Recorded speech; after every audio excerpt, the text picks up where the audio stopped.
La cérémonie peut enfin commencer. Ouverture du banc par les commandants des troupes. Premier acte, signature de la nouvelle constitution par le président de la République, suivi de la déclaration solennelle de l'entrée en vigueur de la nouvelle loi fondamentale de la République démocratique du Congo. Cet acte est accompagné par 5 coups de canon. En vertu de mes prérogatives constitutionnelles, je déclare l'entrée en vigueur de la nouvelle constitution de la République démocratique du Congo.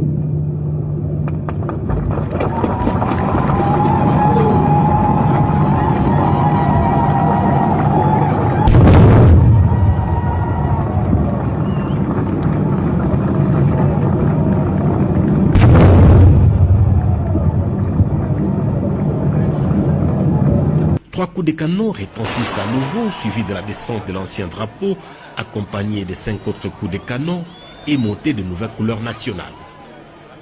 2 coups de canon et hymne national, comme prévu, accompagnés lui aussi par 9 coups de canon. L'assistance bouge, mais la cérémonie se voulait grandiose.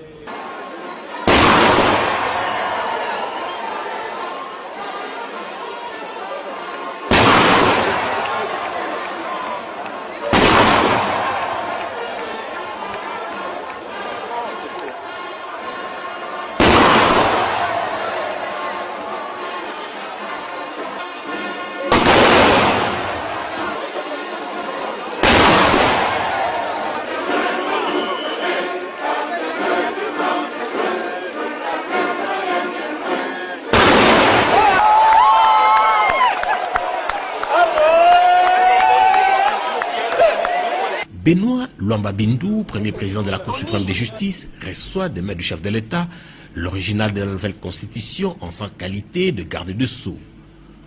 Remise de l'étendard au chef de l'état-major général des forces armées qui a reçu mission de le conserver jusqu'au sacrifice suprême. Il en est de même de l'inspecteur général de la police nationale. Les 11 gouverneurs de province se présentent à leur tour, chacun reçoit l'étendard de sa province. Remise solennelle du spécimen de la monnaie nationale au gouverneur de la Banque centrale du Congo, la représentante des forces vives de la nation reçoit à son tour les spécimens des armoiries de la RDC avec une version officielle de l'hymne national qui reste le debout congolais. Enfin, vers le tour du conservateur des archives nationales de recevoir les anciens symboles de la République démocratique du Congo avec mission de les conserver pour les générations futures. Fin de la cérémonie de remise des symboles et discours du président de la République.